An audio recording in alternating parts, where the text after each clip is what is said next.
الصلاة والسلام على سيد الرسل وخاتم الأنبياء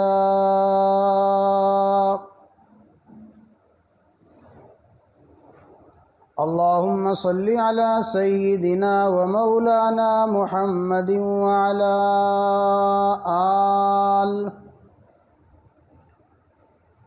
وعلى آل سيدنا ومولانا محمد وبارك وسلم وصل عليه.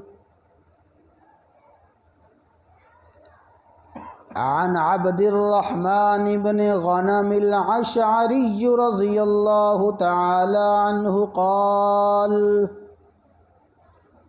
حدثني أبو عامر أو أبو مالك الأشعري رضي الله تعالى عنهما والله ما كذبني سمع النبي صلى الله تعالى عليه وسلم يقول: ليكونن من أمتي أقوام يستحلون الحر والحرير والخمر والمعازف ولينزلن أقوام إلى جنب علم يروح عليهم بسارحة لهم تأتيهم يعني الفقير لحاجة فيقولون: ارجع إلينا غدا فيبيتهم الله ويضع العلم ويمسح آخرين قردة وخنازير إلى يوم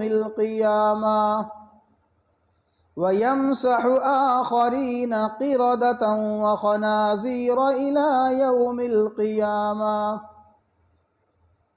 أو كما قال النبي صلی اللہ تعالی علیہ وسلم.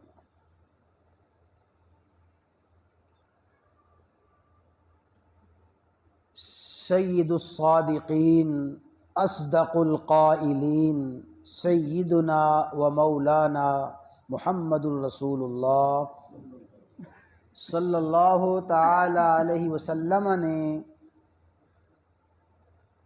اپنی امت میں پیدا ہونے والے جن فتنوں کی خبر دی اور جن شرور اور بدیوں کی رسول اللہ صلی اللہ علیہ وسلم نے نشاندہی فرمائی، اس حدیث مبارکہ میں ایک ایسے ہی عظیم فتنے اور عظیم شر کی پیشین گوئی بھی فرمائی گئی ہے، اور اس فتنے اور اس شر کا شکار ہونے والوں کا انجام بھی بیان فرمایا گیا ہے. بڑی ہی توجہ کے ساتھ یہ احادیث سننے کی ضرورت ہے، اس لیے کہ یہ احادیث ہماری دور حاضر کی بھی بہت بڑی اور بنیادی ضرورت ہے.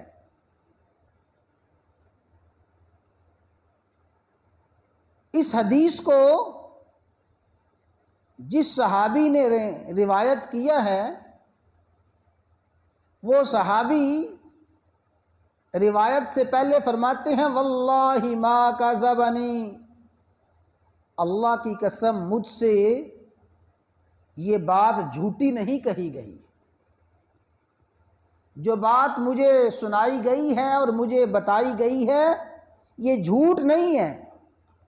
صحابی نے صحابی کو بتایا، صحابی بھی سچے، بتانے والے صحابی بھی سچے، اور صحابی نے سنا رسول اللہ صلی اللہ علیہ وسلم سے، اور رسول اللہ صلی اللہ علیہ وسلم سچوں کے سچے. سید الصادقین فرمایا: لا یکونن من امتی اقوام،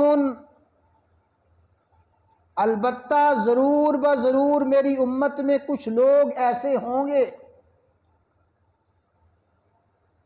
لا یکونن،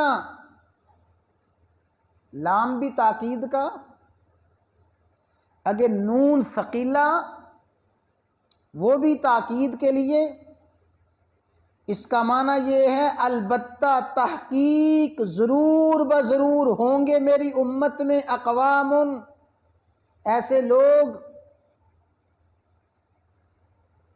یہ اقوام جو رسول اللہ صلی اللہ علیہ وسلم نے فرمایا ہر آدمی کو، ہر قوم کو خبردار کیا کہ اپنا جائزہ لو، اپنے گریبان میں جھانک کے دیکھو، اپنے دائیں بائیں کو دیکھو، اس اقوام میں تو شامل نہیں ہوں، ہم تو اس اقوام میں شامل نہیں ہیں۔ اور سنیں، وہ انشاءاللہ اگلے کل کے درس میں آئے گا، یہ جو فرمایا من امتی اقوام، میری امت میں کچھ لوگ ایسے ہوں گے، ان لوگوں سے مراد کلمہ گو، ایمان کا دعویٰ کرنے والے، رسول اللہ صلی اللہ علیہ وسلم کے امتی کہلوانے والے ہیں۔ فرمایا میری امت میں کچھ لوگ ایسے ہوں گے یستحلون الحر، جو بدکاری کو، زنا کو حلال جانیں گے، والحریرہ، ریشم پہننے کو، ریشم پہننے کو مرد حلال جانیں گے، والخمرہ، اور شراب کو، والمعازف، آلات موسیقی گانے بجانے کو، رقص و سرود کو میری امت کے کچھ لوگ حلال جانیں گے۔ 4 برائیاں اور 4 بدیاں ذکر فرمائی گئیں۔ الحر، بدکاری، زناکاری، اور ہر شہوت پوری کرنے کا حرام راستہ، جس بھی حرام راستے سے جنسی شہوت کی تکمیل ہو۔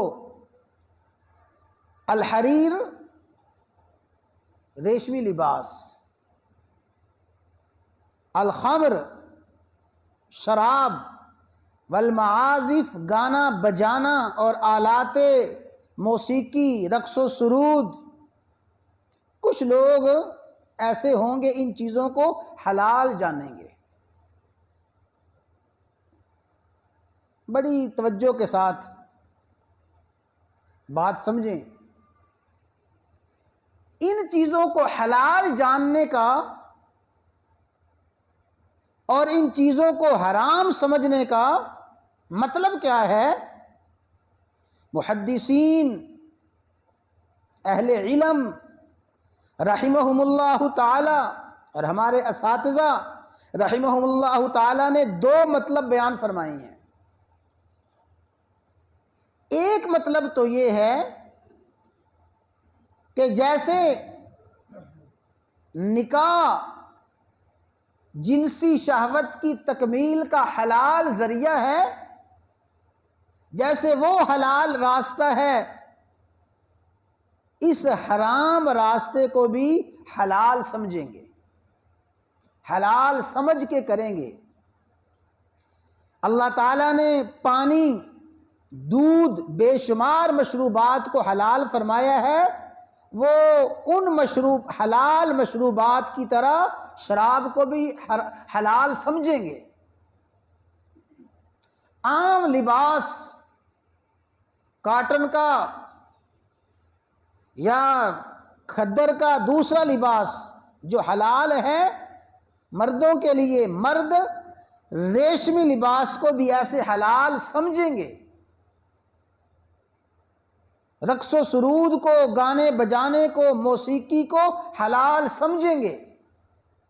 یہ جو بات ہے نا جی، کہ کسی حرام چیز کو حلال سمجھنا یہ کفر ہے۔ یہ کیا ہے جی؟ کفر ہے۔ کوئی شخص یہ کہے کہ شراب حلال ہے، وہ کافر ہو جاتا ہے۔ کوئی شخص یہ کہے کہ مرد کے لیے ریشم پہننا حلال ہے، وہ دائرہ اسلام سے خارج ہو گیا۔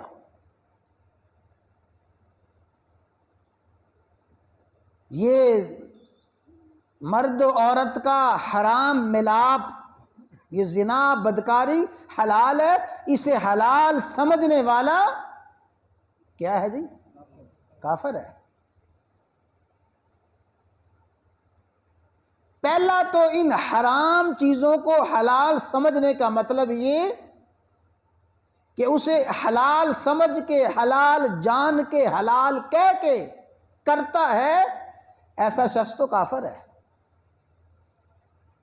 جو بھی اللہ تعالیٰ کے محرمات ہیں، حرام کی ہوئی چیزیں ہیں، کوئی شخص عقیدتاً شعوری طور پہ ان حرام کو، محرمات کو حلال سمجھے، حلال کہے، کافر۔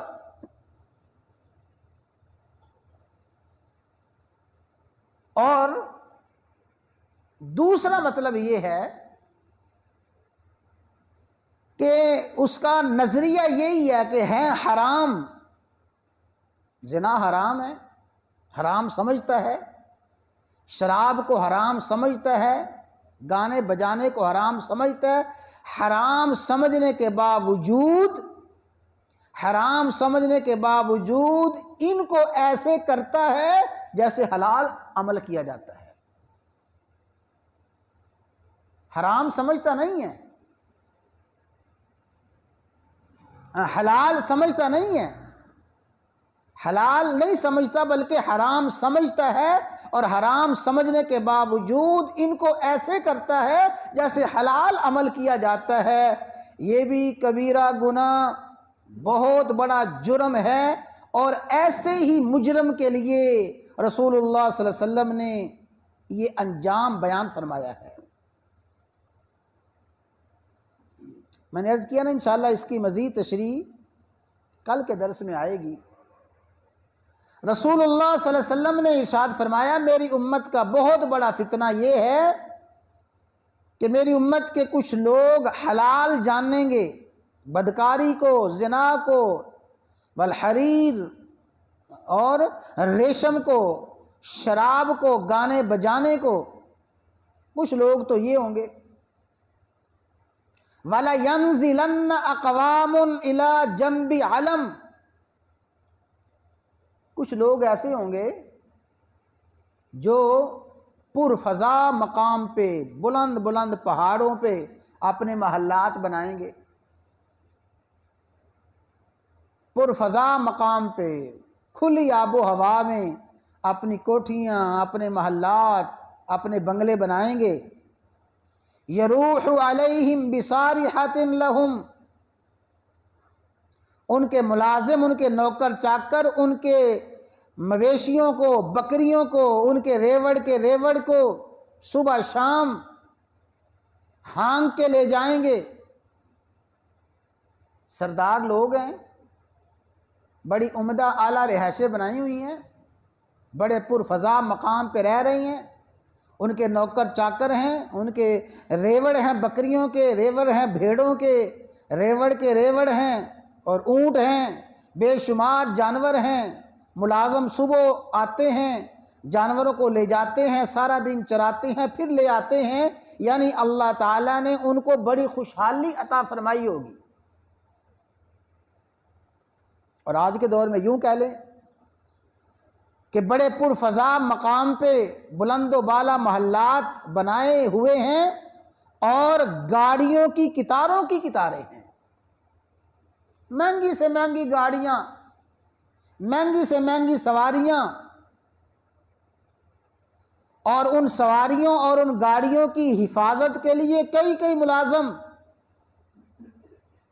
ایسے ان لوگوں کو اللہ تعالیٰ نے اعلیٰ سے اعلیٰ رہائش اور اعلیٰ سے اعلیٰ سواریاں دی ہوں گی، اور ان کی حالت یہ ہوگی تأتیہم، ان کے پاس کوئی آئے گا، یعنی الفقیر لحاجہ، کوئی ضرورت مند محتاج اپنی ضرورت کے لیے آئے گا ان مالداروں کے پاس، ضرورت کے لیے آئے گا، آ کے سوال کرے گا، ان سے کچھ مانگے گا، سب کچھ ہونے کے باوجود ان کی حالت یہ ہوگی فَيَقُولُونَ ارْجِعْ إِلَيْنَا غَدًا، جا کل آنا۔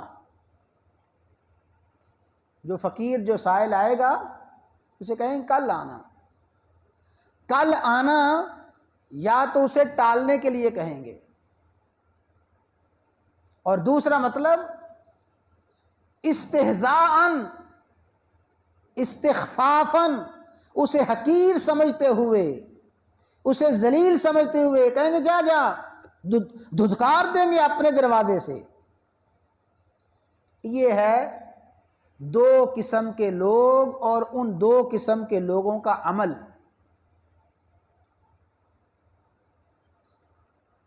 ایمانداری سے بتائیں کہ یہ دونوں عمل اور دونوں برائیاں آج ہمارے معاشرے میں 100% پائی جا رہی ہیں کہ نہیں پائی جا رہی؟ 100% یہ برائیاں رسول اللہ صلی اللہ علیہ وسلم کی یہ پیشین گوئیاں پائی جا رہی ہیں۔ تو فرمایا جب یہ اس طرح کے لوگ ہوں گے تو اللہ تعالیٰ ان کے ساتھ پھر کیا معاملہ فرمائے گا؟ کب تک اللہ تعالیٰ ان کو ڈھیل دیتا رہے گا؟ سنو، فَيُبَيِّتُهُمُ اللَّهُ وَيَضَعُ الْعَلَمَ، راتوں رات اللہ کی پکڑ آئے گی، راتوں رات اللہ کا عذاب آئے گا، ہر چیز تباہ و برباد ہو کے رہ جائے گی۔ وہ سارے کے سارے محل، سارے کی ساری عیش و آرام اور ساری کی ساری عشرت ختم ہو کے رہ جائے گی۔ اور میرے بھائیوں سمجھ لیں، عیش و آرام اور ساری کی ساری راحتیں عشرتیں ختم ہو کے رہنے کا ایک مطلب یہ بھی ہے اللہ تعالیٰ ان سے چھیننے کا کچھ بھی نہیں، کچھ نہیں چھینے گا، سب کچھ ہوگا، سب کچھ ہونے کے باوجود کسی چیز سے فائدہ نہیں اٹھا سکیں گے۔ سب کچھ ہوگا، فائدہ نہیں اٹھا سکیں گے۔ اب جو وہ کالے منہ والا مشرف اللہ تعالیٰ اس کو اور اپنی گرفت میں پکڑے، وہ پڑا ہوا ہے جس نے پوری امت مسلمہ کا اور اہل ایمان کا سودا کیا، وہ پڑا ہوا ہے۔ مجھے یہ بتاؤ اس کے سارے محل، وہ شہزاد چک میں بنایا ہوا میلوں کا محل اس کے کس کام کا ہے؟ اس کے دنیا جہان میں پھیلے ہوئے اکاؤنٹ اور اس کے خزانے کس کام کے ہیں؟ تو اللہ تعالیٰ تباہ و برباد کرے گا، چھین لے گا، اس کا ایک مطلب یہ بھی ہے کہ سب کچھ ہوگا، سب کچھ ہونے کے باوجود ان کے کسی کام کا نہیں ہوگا۔ وہ بیچارے یہی کہیں گے کہ جناب والا میں تو میٹھا استعمال ہی نہیں کر سکتا، کوئی میٹھا پھل نہیں لے سکتا، میں کوئی نمکین نہیں لے سکتا، بس بالکل ایک پھلکا لیتا ہوں اور نمکین بھی نہیں، سادہ پھیکا سالن ہو یہ استعمال کرتا ہوں، مجھے بتائیں یہ سب کچھ اس کے کس کام کا؟ فَيُبَيِّتُهُمُ اللَّهُ، اللہ تعالیٰ راتوں رات ان کو تباہ و برباد کر دے گا۔ وَيَضَعُ الْعَلَمَ، اللہ اس پہاڑ کو اور اس بلند جگہ کو ختم فرما دے گا۔ یہ تو وہ لوگ جو فقیروں کو دھتکاریں گے اور عیش و آرام میں اور عشرت میں زندگی گزاریں گے، اور سنو وَيَمْسَحُ آخَرِينَ، وہ دوسرے لوگ جن کو پہلے فرمایا يَسْتَحِلُّونَ الْحِرَّ وَالْحَرِيرَ، اللہ تعالیٰ ان دوسرے لوگوں کو بندر اور خنزیر بنا دے گا۔